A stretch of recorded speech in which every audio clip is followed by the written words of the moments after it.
ele vai fazer, né, a interpretação dos sonhos, inclusive ele não usa a palavra interpretação, ele usa amplificação dos sonhos. Fala assim, tomem o sonho como se você não soubesse absolutamente nada daquilo que é para você é diferente do que é para mim. O sonho ele tem a ver com o sonhador. Olha, tá vendo por qual razão você está passando isso? E olha só o que você tem que fazer aqui. Então, é tão sério para a gente, sabe, que o sonho ele tem para a gente uma função na clínica de dar diagnóstico e prognóstico de saúde. De saúde, tá? Seja muito bem-vindo, seja muito bem-vinda ao nosso Divancast. Que a gente já pode começar a entrar até na questão do sonho, né? Como é muito mais amplo do que essa questão só de mera interpretação. E aí vamos brincar aqui, mas é uma brincadeira verdadeira. Fazia tempo que eu não lembrava dos meus sonhos, comecei a lembrar de sonhos, pesquisar sonhos, sincronicidade, né? Estava eu aqui preocupado com que roupa que eu ia usar, né? Não sabia de que roupa que eu ia colocar. Comecei a sonhar, sonhei relacionado à roupa, não sei o quê, mas aí eu sonhei com água. E é muito comum, né? Quando a gente sonha com alguma coisa e sonha com água, a gente vai lá no Google, santo Google, e lá, sonhei com água. O que significa sonhar com água? Uhum. E aí, Alexandre? Isso é muito sério e muito importante. Olha, porque quando o Jung ele vai fazer, né, a interpretação dos sonhos, inclusive ele não usa a palavra interpretação, ele usa amplificação dos sonhos. Para você poder dizer aquele símbolo, é só o paciente que vai trazer aquilo. Ou o terapeuta vai dar um tiro muito certeiro e falar, descobri o que é, ou ele vai fazer uma grande bobeira. Porque olha só que interessante, né? O sonho ele tem a ver com o sonhador.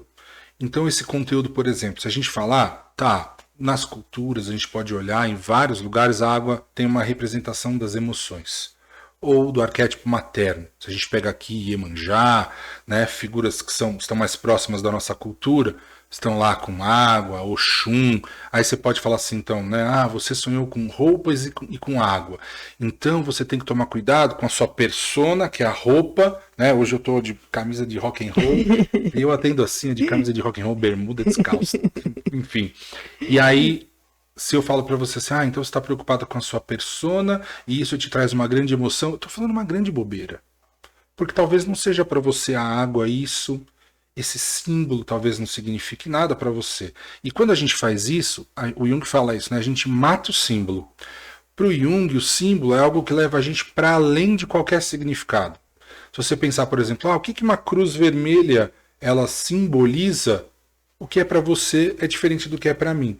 Agora, você pegar a Cruz Vermelha como instituição, né, de benemerência, é uma outra história. Você matou o símbolo. E a gente tem que tomar muito cuidado, porque a gente sai fazendo o quê? Interpretando sonhos igual aos livrinhos da internet. Então, sonhou com dente quer dizer que é morte. Pode até ser para aquela pessoa, pode até ser que nas culturas isso também aconteça, mas o Jung sempre deixa esse cuidado. Nunca façam essas interpretações. Ele fala assim, tomem o sonho como se você não soubesse absolutamente nada daquilo. E ele falava, tem uma frase dele que ele fala assim, eu recebo isso com total tranquilidade, eu não faço ideia do que aquela pessoa está ali expressando. Mas junto eu vou perguntar para ela assim, o que é para você a água? A água tem uma representação assim, assim. Tá bom, e o que você está sentindo? Por qual razão a sua psique trouxe essa imagem? Você viu um monte de coisas durante o seu dia, né? Você vivenciou um monte de experiências, por qual razão veio essa imagem? Qual é a história que você acha que essa imagem está te contando? Aí sim a gente começa a fazer esse tipo de amplificação. Se não, é loteria, e aí não faz sentido. Eu não estou falando que eu não faço isso, às vezes a gente tem essa tendência. Não, água é o símbolo das emoções, vamos conectar com isso. Que é a nossa tendência de generalizar, né? A gente generaliza e de preencher a lacuna. Né? Só que é exatamente isso que o sonho ele está tentando fazer. Ele fala assim, olha, tá vendo por qual razão você está passando isso? E olha só o que você tem que fazer aqui. Então, é tão sério para a gente, sabe, que o sonho ele tem para a gente uma função na clínica de dar diagnóstico e prognóstico de saúde. De saúde, tá? Então isso é muito sério mesmo, né?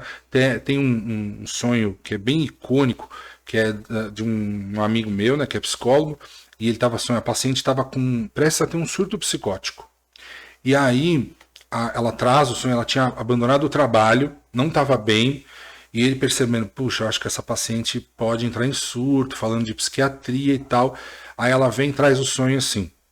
Ela estava num bar, tipo esses bar de estrada norte-americano, bem sujo e tal. Ela entra num banheiro e ela vai ali na casinha e tinha uma porta que era uma folha bem fininha de papel e do lado de lá tinham 3 lobos. Nessa hora, esse meu colega levanta e fala assim, opa, vamos pro psiquiatra agora. Porque o que ele ali amplificou? Ele nem falou para ela, porque naquela hora ele precisava agir. Ele entendeu que os lobos seriam conteúdos do inconsciente que iriam invadir a consciência. Qual era a proteção que ela tinha? Só uma porta que era fininha. E aí na hora ele correu, ela não aceitou. Na outra semana o marido liga para ele e fala, ó, aconteceu, minha esposa tá aqui no hospital, ela teve um surto e tal. Mas ele ele conseguiu pelo menos... De alguma maneira ele conseguiu segurar. Então a gente tem vários sonhos nesse sentido. Existem sonhos premonitórios também, né, que é um pouco mais raro.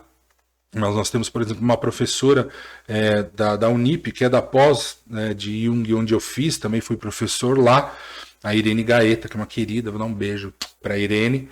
Ela teve um sonho com o cunhado, se não me engano, o cunhado que morreu dentro do banheiro da casa dela. E aconteceu de fato. Exatamente a cena do sonho dela.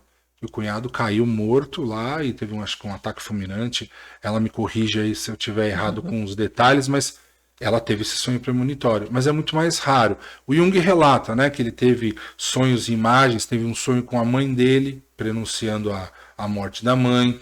Mas nós, meros mortais, talvez é melhor a gente tomar um pouco de cuidado. Mas olha só que interessante, né? Nesse momento pandêmico, muitos pacientes no consultório e de outros colegas junguianos trouxeram sonhos do coletivo, de coisas que estavam acontecendo. Não especificamente falando, olha, da pandemia, mas falaram de medos, de invasões, de mudanças drásticas de comportamento. Então a clínica junguiana ela fica muito atenta e trata esse material dos sonhos com muito, muito, muito rigor, porque isso não é bobeira.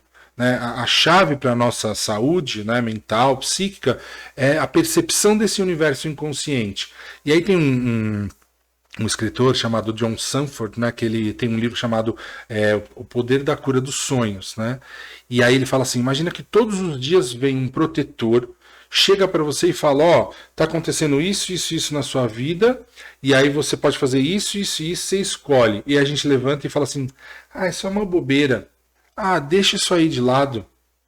Então olha só que sério que a gente está fazendo com os nossos sonhos. Talvez se inscreva agora em nosso canal, curta esse vídeo e compartilhe nas suas redes sociais, com sua família, com seus amigos, com pessoas que são importantes para você.